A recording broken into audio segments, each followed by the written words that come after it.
کے ساتھ زبردست تعلقات رہے ہیں، لیکن 1 ستمبر 2001 میں امریکہ پر ہونے والے حملوں میں جب یہ بات ظاہر ہوئی کہ 19 میں سے 15 دہشت گردوں کا تعلق سعودی عرب سے تھا، تو ان دو ممالک کے درمیان تعلقات غیر یقینی صورتحال اختیار کر گئے تھے۔ 2002 میں 9/11 میں ہلاک ہونے والے فیملیز نے عرب بینک کو 3 سعودی شہزادوں بشمول ڈیفنس منسٹر اور دوسرے کچھ اداروں کے خلاف $1 ٹریلین کا مقدمہ درج کیا۔ مقدمے میں یہ لکھا گیا کہ یہ ادارے اور لوگ دہشت گرد تنظیموں کو سپورٹ کرتے رہے ہیں جنہوں نے 9/11 حملے کیے۔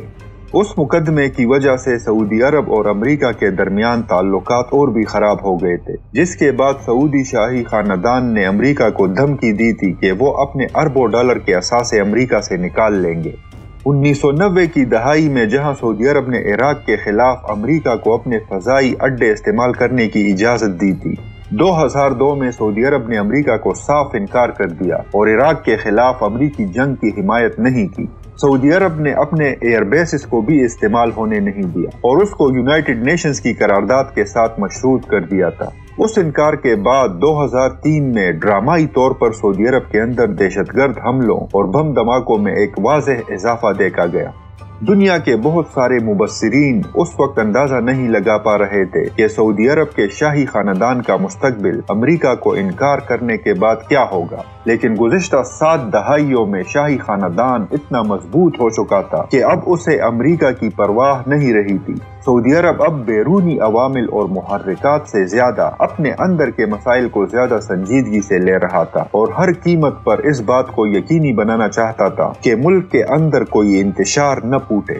2005 میں بیمار کنگ فہد کا انتقال ہو گیا اور اس کا سوتیلا بھائی عبداللہ بادشاہ بن گیا۔ شاہ عبداللہ نے ملک میں ریفارمز کا سلسلہ جاری رکھا اور ملک میں اختیارات کو کچھ حد تک نچلی سطح تک منتقل کرنے، پرائیویٹائزیشن اور بیرونی سرمایہ کاری کے لیے دروازے کھولے۔ دسمبر 2005 میں 12 سال کی مسلسل جدوجہد کے بعد آخر کار ورلڈ ٹریڈ آرگنائزیشن نے سعودی عرب کو ممبرشپ دینے کا فیصلہ کر لیا، جو کہ شاہ عبداللہ کا بڑا کارنامہ سمجھا جاتا ہے۔ شاہ عبداللہ کو جو مسائل درپیش تھے ان میں سے ایک بڑا مسئلہ ملک میں سر اٹھاتی خاموش بغاوت تھی۔ اسلام کے نام پر اٹھنے والی یہ آوازیں دراصل سعودی عرب میں بادشاہت کے خاتمے کی ایک کوشش تھی۔ افغانستان میں لڑنے والے مجاہدین، جن کے بارے میں ہم دوسری قسط میں بات کر چکے ہیں، ان کو ملک میں خاموش پذیرائی مل رہی تھی۔ شاہ عبداللہ ایک دوراندیش انسان تھا، اس کو ملک میں سر اٹھاتے بغاوت کا علم تھا۔ اسلامسٹ بغاوت کے ساتھ ساتھ شاہی خاندان کے کئی گھرانے اور شہزادے بھی حکومت سے سخت ناخوش تھے۔ شاہ عبداللہ نے اٹھتی ہوئی آوازوں کو دبانے کے لیے مذاکرات بھی کیے، لیکن کامیابی حاصل نہیں ہوئی۔ اکثریت انتہا پسند ملک کے مختلف سرحدات پر ڈیرے جمائے ہوئے تھے اور ان کو بیرونی امداد بھی حاصل تھی۔ آخر کار نوبت یہاں تک آ پہنچی کہ ملک کی تاریخ میں پہلی دفعہ بادشاہ کو اپنے ہی لوگوں کے خلاف محدود پیمانے پر طاقت کا استعمال کرنا پڑا، جبکہ دوسری جانب خاندان، شہزادوں اور عوام کو خوش کرنے کے لیے 2005 میں پہلی دفعہ ملک میں بلدیاتی انتخابات کرائے گئے، جس سے سیاسی شمولیت ممکن ہوئی اور عوام میں بادشاہت کے خلاف بڑھتا ہوا غصہ کسی حد تک کم ہوا۔ یہاں آپ کو یہ بتانا ضروری ہے کہ شاہی خاندان کے اندر سب سے بڑی تشویش یہ تھی کہ بادشاہ اپنا جانشین یعنی شہزادہ کس کو اور کس طریقے سے بنائے گا۔ اس حوالے سے شاہ عبداللہ نے اطاعت کا ایک نیا قانون بنایا، جس میں شاہی خاندان کے شہزادے مل کر کراؤن پرنس کا انتخاب کریں گے، جو کہ اس سے پہلے بادشاہ اپنی مرضی سے منتخب کرتا تھا۔ فروری 2009 میں عبداللہ نے عدلیہ، مسلح افواج اور مختلف وزارتوں میں متعدد تبدیلیاں کی۔ ان کے فیصلوں میں قابل ذکر عدلیہ اور مذہبی پولیس میں سخت قسم کا مذہبی موقف رکھنے والوں کی بجائے زیادہ اعتدال پسند امیدواروں کا عہدوں پر بٹھانا، کئی سینئر افراد کے عہدوں کو تبدیل کرنا اور ملک میں پہلی خاتون نائب وزیر کی تقرری تھی، جس کو لڑکیوں کی تعلیم کی نگرانی سونپی گئی۔ ستمبر 2011 میں عبداللہ نے اعلان کیا کہ خواتین کو بلدیاتی انتخابات میں ووٹ ڈالنے کی اجازت ہوگی۔ اسی طرح 2015 کے انتخابات میں خواتین کو الیکشن لڑنے کا فرمان بھی جاری کیا۔ یہ اقدامات سعودی عرب جیسے ملک میں انتہائی اہم اور بڑے اقدامات سمجھے جاتے ہیں، کیونکہ وہاں اب بھی وہابی مسلک کے سخت نقطہ نظر رکھنے والے کافی لوگ ہیں۔ ان اقدامات کے ساتھ بادشاہ نے یہ بھی اعلان کیا کہ خواتین کو مشاورتی کونسل میں خدمات انجام دینے کے لیے مقرر کیا جائے گا۔ اکتوبر 2011 میں ولیعہد شہزادہ سلطان بن عبدالعزیز کی وفات کے ساتھ ہی سعودی بادشاہت کے مستقبل کی جانشینی کے بارے میں سوالات ایک بار پھر منظر عام پر آئے۔ شہزادہ سلطان کی موت کے کچھ ہی دن بعد وزیر داخلہ نعیف بن عبدالعزیز کو نیا ولیعہد نامزد کیا گیا، لیکن وہ بھی زیادہ عمر زندہ نہ رہ سکا اور ولیعہد بننے کے صرف 9 مہینے بعد ہی شہزادہ نعیف جون 2012 میں وفات پا گئے۔ اس کے بعد نعیف بن عبدالعزیز کے بھائی سلمان بن عبدالعزیز کو نیا ولیعہد بنایا گیا۔ اگرچہ 2006 میں مشاورتی کونسل کی تشکیل وجود میں آ گئی تھی جس میں نئے ولیعہد کے چناؤ کا قانون بن گیا تھا، لیکن تشویش کی بات یہ تھی کہ اس وقت تک ابن سعود کی اولاد موجود تھی جس میں ایک کے بعد دوسرا ولیعہد شہزادہ بن جایا کرتا تھا، لیکن ابن سعود کے تمام زندہ رہنے والے بیٹوں کی عمر بہت زیادہ ہو گئی تھی اور قانون میں ایسا کوئی اشارہ موجود نہیں تھا کہ اگر ابن سعود کے تمام بیٹے وفات پا گئے تو پھر کس کو نیا ولیعہد بنایا جائے گا۔ 2011 میں بہت سارے عرب ممالک میں عرب سپرنگ کے نام سے تحریکیں شروع ہوئی۔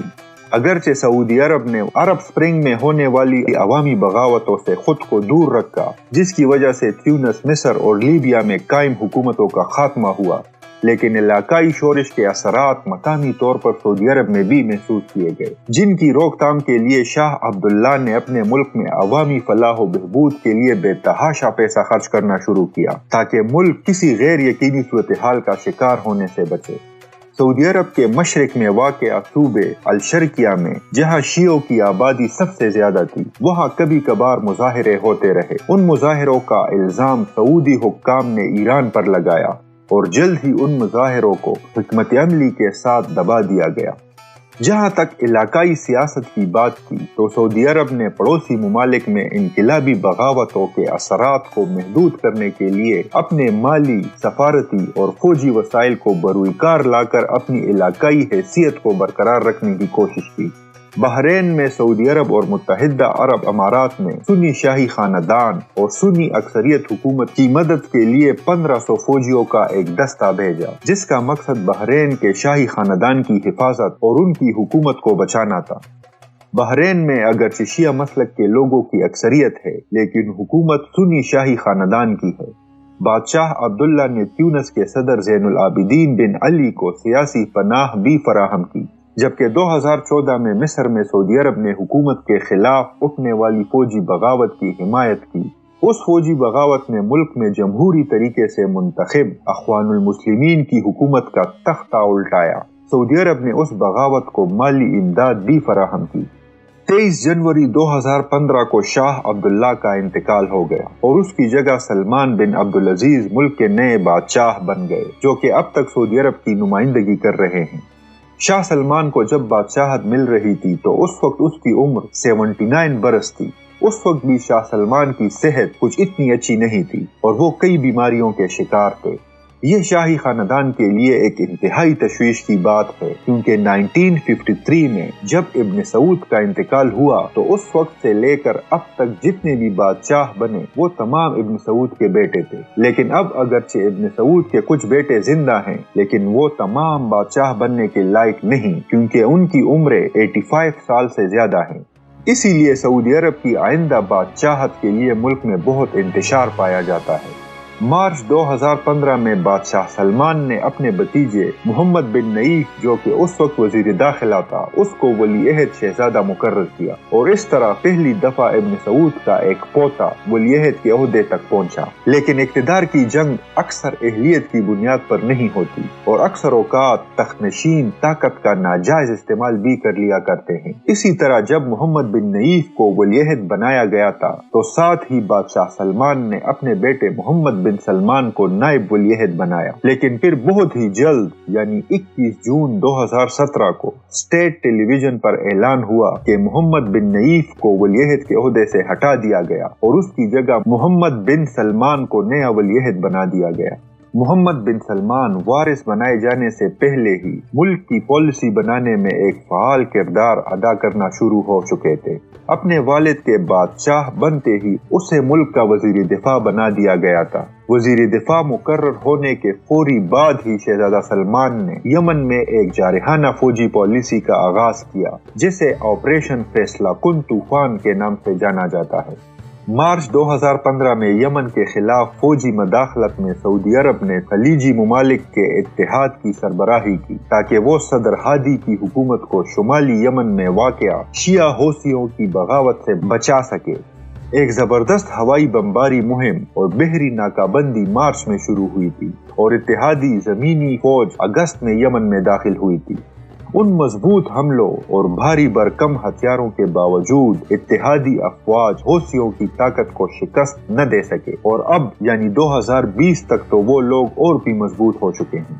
جب سعودی قیادت میں اتحادی افواج حوثیوں کو فیصلہ کن شکست دینے میں ناکام رہے اور حوثیوں کو ایران کی طرف سے کسی حد تک حمایت حاصل ہوئی تو لڑائی ایک طویل تعطل کا شکار ہو گئی، لیکن یمن کی شہری آبادی پر اس تنازع کا اثر تباہ کن تھا۔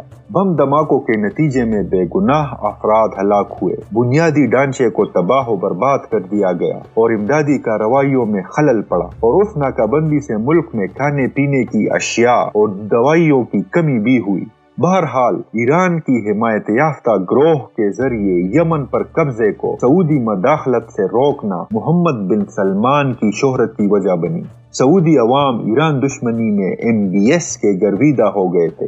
ولی عہد شہزادے کی حیثیت سے بھی محمد بن سلمان اسی طرح خطے میں جارحانہ خارجہ پالیسی پر عمل پیرا ہے۔ ان میں سے بہت ساری پالیسیاں خطے میں سعودی تسلط کو قائم کرنے کی کوشش اور ایران کے اثر و رسوخ کو ختم کرنے پر مشتمل ہے۔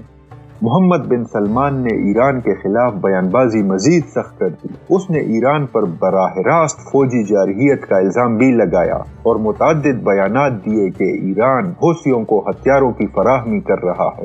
محمد بن سلمان نے نہ صرف ایران کے ساتھ دوستانہ تعلقات قائم رکھنے پر قطر کے خلاف بنائے گئے بلاک کی قیادت کی، بلکہ خطے میں اخوان المسلمون اور حماس جیسے دیگر حریف اداکاروں کی حمایت کے لیے بھی قطر کے خلاف ناکہ بندی کی قیادت کی۔ ان کی جارحانہ خارجہ پالیسی کی انتہائی ڈٹائی والی مثالوں میں ایک یہ تھا کہ لبنان کے وزیر اعظم سعد الحریری جب نومبر 2017 میں ریاض کے دورے پر آیا ہوا تھا تو اس کو زبردستی مجبور کر دیا گیا تھا کہ وہ لبنان کے وزارت عظمیٰ کے عہدے سے استعفیٰ دے، لیکن ایک بھرپور بین الاقوامی دباؤ کے بعد سعودی حکومت نے حریری کو لبنان واپس جانے کی اجازت دی، جہاں انہوں نے فوری طور پر اپنا استعفیٰ واپس لے لیا۔ جب دنیا میں تیل کی قیمتوں میں کمی کی وجہ سے سعودی بادشاہت شدید معاشی بحران کا شکار ہوئی تو محمد بن سلمان نے اپنی معیشت اور مالی معاملات میں رد و بدل کے لیے کئی طرح کے اقدامات اٹھائے۔ سن 2016 میں جب وہ نائب ولی عہد شہزادہ تھا، اس نے تیل کی آمدنی پر انحصار کم کرنے کے لیے ایک وسیع پروگرام ویژن 2030 متعارف کرایا تھا۔ اپنی اکانومی کو بہتر بنانے کے لیے اس نے سعودی آرامکو کمپنی کے 5% شیئر بیچ ڈالے۔ اس تاریخی سودے سے سعودی حکومت کو $100 بلین ملے۔ اسی طرح محمد بن سلمان نے بحیرہ احمر کے کنارے ایک جدید تجارتی اور صنعتی مرکز بنانے کے لیے نیوم سٹی کا بھی اعلان کیا، جو کہ $500 بلین کا منصوبہ تھا۔ ان کوششوں کے ساتھ ساتھ حکومت نے متعدد سماجی اصلاحات یعنی سوشل ریفارمز پر بھی عمل درآمد شروع کیا۔ حکومت نے اعلان کیا کہ وہ تفریحی پروگراموں جیسے محافل موسیقی اور کھیلوں کے پروگراموں کے لیے سیاحتی ویزا جاری کرے گی۔ سینما گھروں پر عائد 35 سالہ پابندی بھی ختم کر دی گئی۔ افرادی قوت میں شمولیت بڑھانے کے لیے خواتین کو زیادہ سے زیادہ آزادی دی گئی۔ ان پابندیوں میں سے ایک ڈرائیونگ پابندی بھی شامل تھی۔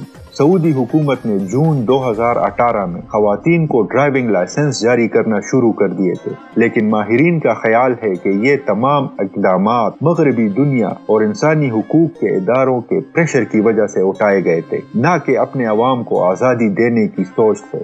جب خواتین پر کچھ پابندیاں ختم کی جا رہی تھی تو مبصرین نے ان لوگوں کی گرفتاریوں میں تیزی کا ذکر بھی کیا جنہوں نے خواتین پر عائد دیگر بہت ساری پابندیوں کے خلاف احتجاج کیا تھا۔